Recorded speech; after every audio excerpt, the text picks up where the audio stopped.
Okay, good morning mga idol. Good morning po. Andito po tayo ngayon sa ating mga taniman mga idol. Bumibisita tayo kung ano ang umatake sa mga ano natin, sa mga tanim. Ayan po, yung ano natin, upo. Isang peraso lang ito po yung nabuhay. Ayan po, may mga bunga. Napakarami ang bunga mga idol. Ayan po. Ayan o. So dito naman tayo sa iba't ibang tanim mga idol. Pakita ko sa inyo. Ito po yung ano natin, punla na bell pepper. Ayan po, bell pepper po yan. Ayan naman po yung kamuting kahoy, halo lang mga idol. Sa kamote rin. Ito naman po yung ano natin mga idol, yung kalabasa na nag-iisa lang. Iisa lang din kasi yan lang nabuhay. Ayan po. Ayan. Dito naman tayo sa ating talong mga idol. Excuse. So for today's video mga idol, nandito na po tayo sa ating talong. Ayan po. Yung talong natin, ayan po, nakikita na natin mga idol, medyo malaki-laki na mga idol. So pang ano na to, 3 linggo na po itong talong natin. Ayan, medyo malalaki na mga idol. Ayan, pataas to, pataas, pababa mga idol, mayroon yan. Ayan.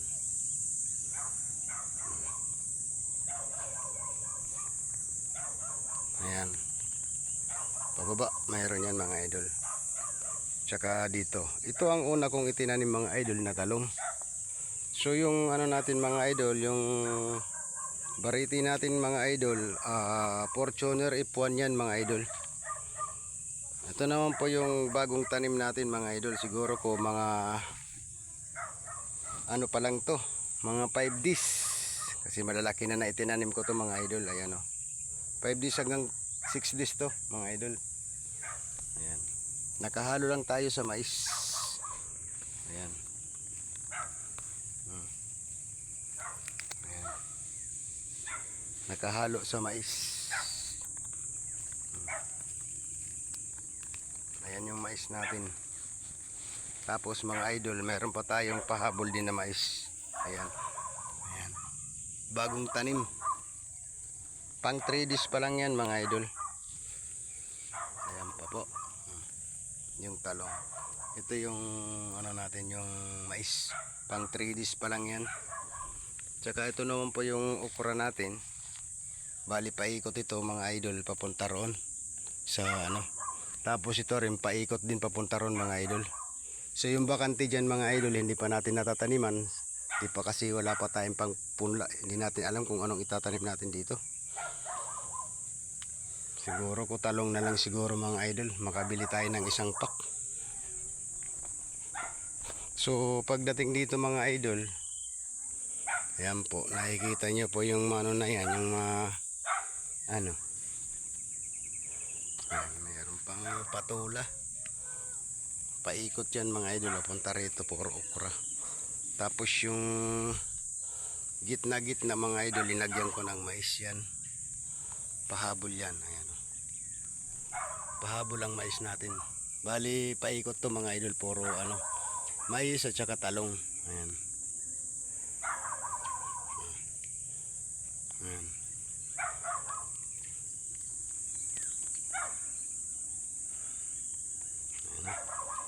Ganda na ang tubo ng mais natin mga idol. Ayan o. So bali ngayon mga idol, mag-apply tayo ng abono dito sa bagong tanim natin. Ayan, apply tayo. Bali gagamitin natin mga idol sa pag-apply ng abono, complete lamang.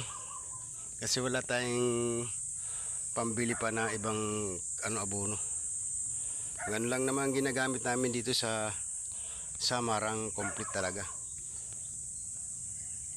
Opo. Ay pa to, ano, kalabasa pala. Ganun lang kasimple ang pag ano ko. Isang ano lang. Kasi wala tayong puhunan. Pero may mga saging-saging tayo mga idol. Ayun.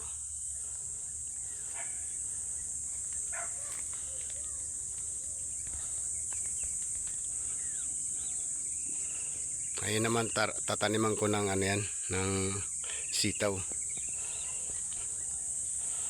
Ito may gagawin na naman tayo mga idol na suka. Gawin kong suka yan mga idol. Hinog na.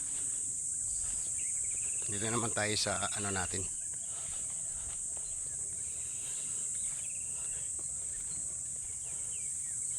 Ito dito mga idol na bakanting bakanting lote, tataniman natin ng ampalaya. Ayun ang ampalaya natin May bunga na. Ayan pa.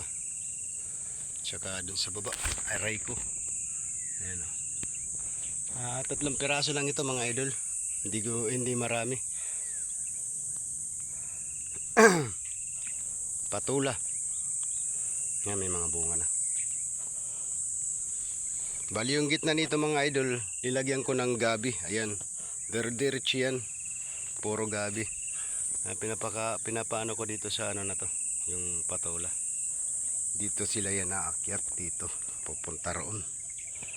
Ayan.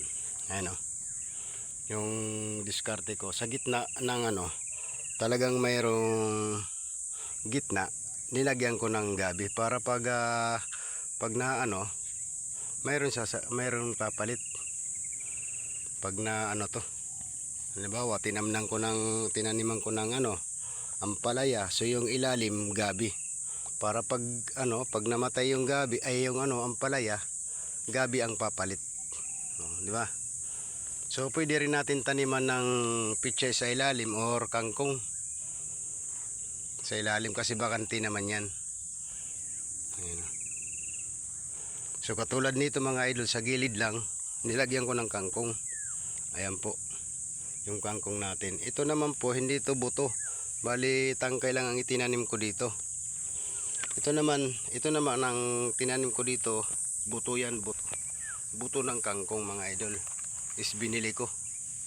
Ayan, kahapon nag-harvest ako. Ito lang hinarvest ko, yung mga maliliit. Ayan po. Pero meron pang natira mga idol. Ayan, nakahalo lang kasi sa yung ayan yan. Tapos ayan yung patula natin.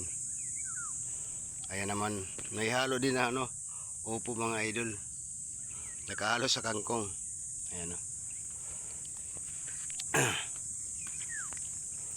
yan, kailangan talaga araw-araw mo sisilipin mo yung mga tanim kung siya, kasi minsan yung iba mga idol nalalaglag yung talbos nila, gumagapang sa lupa. Kailangan talaga hindi natin pagapangin sa lupa para hindi umugat, kasi pag umugat yan mga idol, sayang, manhinayang na tayo pag umugat sa sa lupa.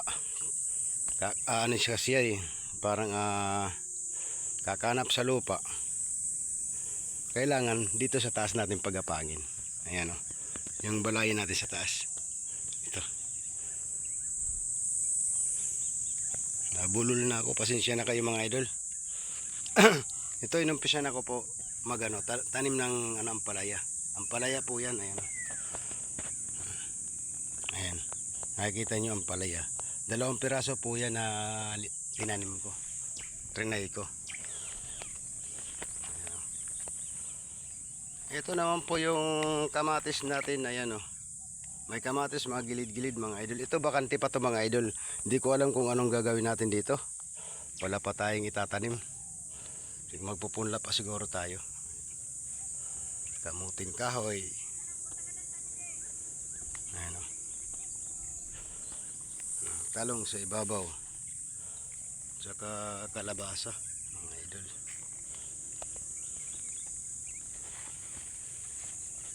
So yun lang mga idol, kung nagustuhan nyo yung video ko mga idol, pwede ko ba hingi yung follow and like, share mga idol, para po sa susunod na mga video mga idol, updated po kayo sa mga video ko mga idol, para po malaman po yung iba, para matuto po magtrabaho yung ibang tao, para po sila para po sila makarelate or makaintindi sa mga ginagawa natin sa bukid, kung papaano tayo magsipag Kasi pag may sipag ka mga idol, talagang may tiyaga. So yun lang mga idol, maraming salamat. God bless po. Maraming good morning po sa ating lahat. Bye bye po. I love you Philippines.